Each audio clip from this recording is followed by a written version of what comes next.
Shall we begin?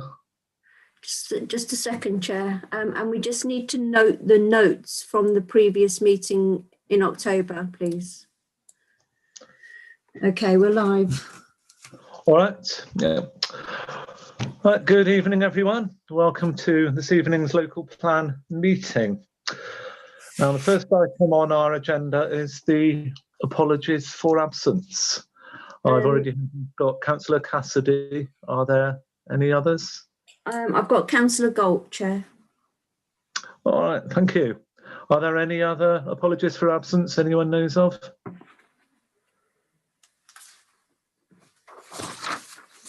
All right, thank you. Item number 2, the declarations of interest. Do any councillors have anything they'd like to declare?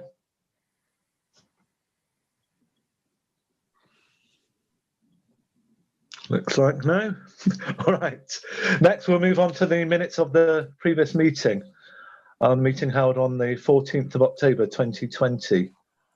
Are there any comments? Chair, they're not actually minutes. Sorry, Chair, they're not actually minutes because of the formal notification that wasn't on the website. So they're actually just notes from that meeting to be agreed and noted. All right then, yes. Does anyone have any comments?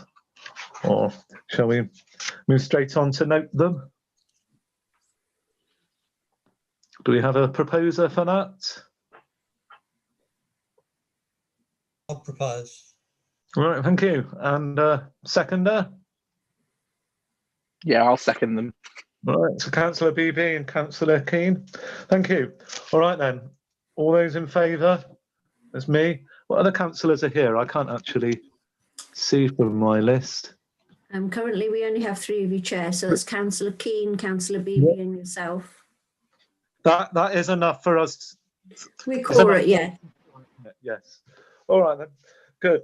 All right. Well, we'll note them as being an accurate notes. The notes are noted. Thank you. Right. So we have one item for discussion this evening. This is quite momentous in a way, in that there have been a few areas around our borough looking at neighbourhood plans. This will be the only one, should we agree to proceed with it tonight, that will actually be ready for referendum while Corby Borough Council still exists. So it's good that we've managed to get one to this point.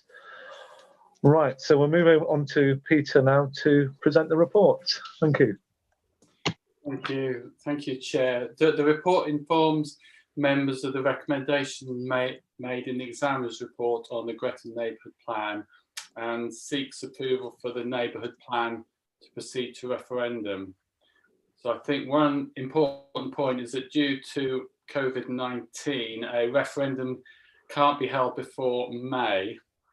However, following an update to the neighbourhood planning guidance in response to the pandemic, the neighbourhood plan can carry significant weight in the decision-making process if approved to proceed to referendum when it can. So the Gretton Neighbourhood Plan is the most advanced neighbourhood plan in the borough, as you stated, Chairman. Since the last report to this committee, which was I think almost exactly a year ago on the plan, stages 3 to 7 have been carried out as we've outlined in the report. So stage 3 was a neighbourhood plan formally submitted to the Corby Council in June. We did a technical compliance check shortly thereafter, and then the council itself did a 6 weeks consultation from July to September. Then we sent the plan to independent examination that month. So on the examination, the examiner examined the plan by written representations and undertook an unaccompanied site visit of the neighbourhood plan area. His role was to assess whether the neighbourhood plan meets certain legal requirements known as basic conditions, which we've set out in the report. The examiner has now issued his report, and there are a number of modifications which are necessary to ensure that the neighbourhood plan meets those basic conditions. So a copy of his report is attached to Appendix 1. The examiner concluded that, subject to the modifications, the plan meets the basic conditions and the plan can proceed to referendum. So in terms of the local planning authority's role, the council is responsible for determining whether the plan meets the basic conditions with or without modifications. So the inspector has made the recommendations, but we also have to make that determination, and on whether the neighbourhood plan should proceed to referendum. The council must also decide on whether the referendum area should be extended beyond the neighbourhood area. So the options relating to this are also set out in the report. The neighbourhood plan regulations state that local planning authority must publish the actions which will be taken in response to the recommendation of the examiner. This is known as a decision statement. If the authority proposed to make a decision which differs from that recommended by examiner, then relevant people must be notified and invited to make representations. So in terms of the officer's consideration of the examiner's report and the proposed modifications, having considered each of the recommendations made in the examiner's report, we believe that the examiner has undertaken a fair and robust examination of the neighbourhood plan, and recommend that the council accept all of the examiner's modifications to the draft plan. The Correct Neighbourhood Plan Steering Group has advised that it also agrees that the modifications recommended by the examiner should be made, so they're happy with what he's saying. The modifications are attached at Appendix 2, and since the Appendix 2 went out, reading through the report, we spotted another couple of others, so I think that was also circulated. So if I just go through some of the main modifications briefly, he is suggesting that we delete policy H4, which was the affordable housing provision, because Gretton was suggesting it should be 50% affordable housing on any development, but the Joint Core Strategy says 40%, and it has to be in conformity with the strategic plans. So that one is recommended to go, and we've all accepted that, really.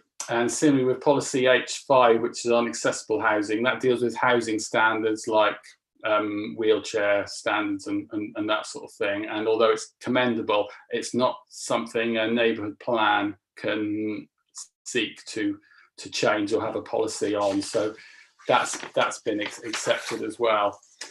There were a number of things on design as well. He said their design guide was a laudable document, but there wasn't quite enough evidence there. So what we've agreed with the neighbourhood plan group is that document will be rebranded as community aspirations. So the policy is slightly changed. We're still keeping a hook to it. It'll still be there, but it's not going to be as binding as it was, because there were some things like on transport which weren't quite evidenced enough to set out in a design guide. So that's been agreed. That seemed a practical way forward.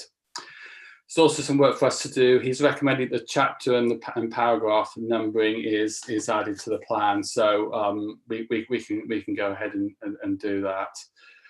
There's also a series of community actions alongside the policies. They're not all land use. There's some of the community's aspirations, which again are fine and they can be in there, but they need to be separated out to make clear they're not policies, they're aspirations. So what we're going to do there, as recommended by the inspector, is just do a coloured box just to separate them from the policies. It'll be in so that's just going to be done via a presentation, but kept within the main plan, as opposed to putting in an appendix, which was another option. Also spotted some updating we need to do in the neighbourhood plan to reflect where we are with the Part 2 local plan. So that's set out there. So just briefly back to the report then. Officers consider that subject to the examiner's modifications being made to the plan, it meets the basic conditions. The council will need to make the recommended modifications to the Gretton Neighbourhood Plan before it proceeds to a referendum if this is agreed by members. So on the referendum, the examiner concluded there's no reason to alter or extend the plan area for the purposes of the referendum. Therefore, it should be the Gretton Neighbourhood area, and we saw no reason to go against that recommendation. So, as I mentioned, due to the pandemic, the government have issued a new paragraph to the planning practice guidance for neighbourhood planning, which states that referendums scheduled to take place are postponed until the 6th of May 2021. So the council's local plans team are currently liaising with the authority's democratic services manager to arrange the referendum in May 2021, assuming nothing changes. And this will be able to combine it with the elections for the new unitary council and for the police, fire and crime commissioner. But in relation to the decision making, the planning practice guidance goes on to state that where the local planning authority has issued a decision statement detailing its intention to send a neighbourhood plan to referendum, that this plan can be given significant weight in decision making. So we can let our development management colleagues know that the plan is there with weight, subject to the referendum. Following the referendum, if more than 50% of those voting yes vote yes, then the neighbourhood plan must be made within 8 weeks of the referendum. Assuming a favourable majority vote, it will be made by the new unitary authority in the summer.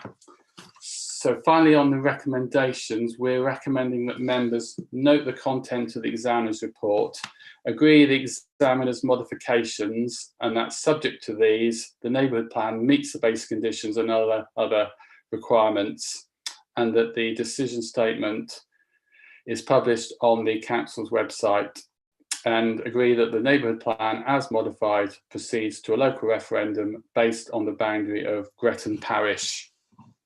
Thank you, Chair. Right, thank you. And I see Councillor Ferguson has joined us in the last few minutes, so welcome to you. Right, do any of the councillors present have any questions or comments or suggestions?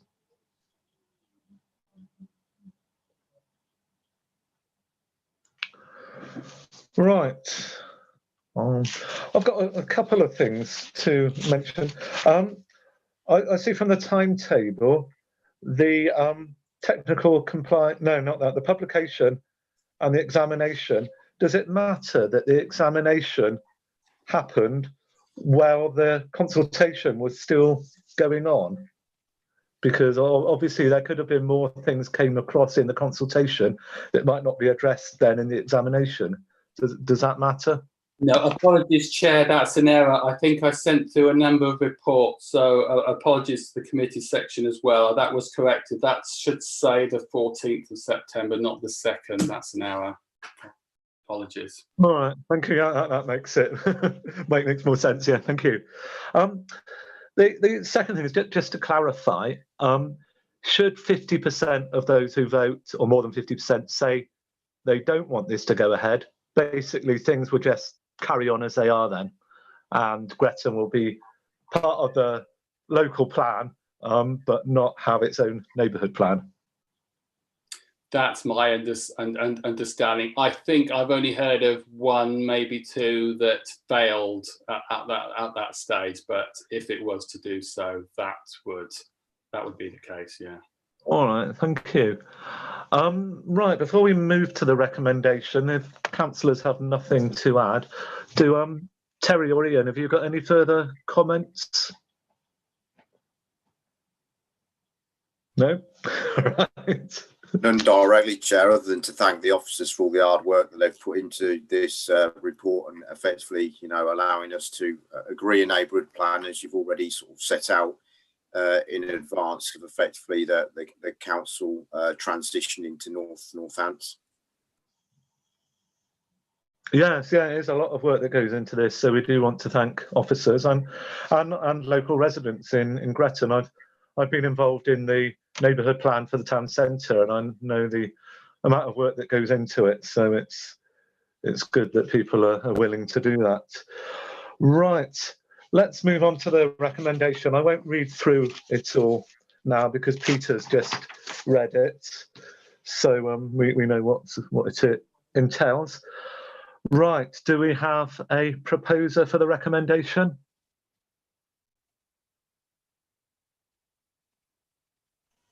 I will. Well, thank you, Councillor Beebe, and a seconder.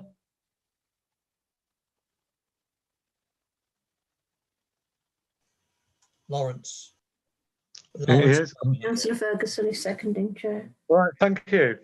Just to make sure, Pauline, with development control, how we're not allowed to vote if we weren't at the whole of the presentation. That doesn't apply here, does it? Well, Lawrence had a little bit of a technical issue. He came in and dropped straight back out, but then he came back in. So he was in for pretty much all of the presentation, Chair. It was just the very first sort of paragraph or so. Obviously, he's had all the notes, so Yeah. there won't be a problem with him voting, will there? No, I'm not aware that there's a problem with him voting. I don't think I really missed any. Well, I'm not sure. No, well, like I say, you've got the notes anyway, so I just wanted to make sure, just in terms of a potential technicality, that we'll let you vote. Right. All right. So proposed by Councillor Beebe and seconded by Councillor Ferguson. So of all the many councillors left, all those in favour? Thank you, Chair. Is that unanimous? It is indeed. All right, thank you. Well, thank you to all those councillors present. And as I say, thank you to the officers for their work. That concludes the item of business for this evening. So I now declare the meeting closed. Thank you.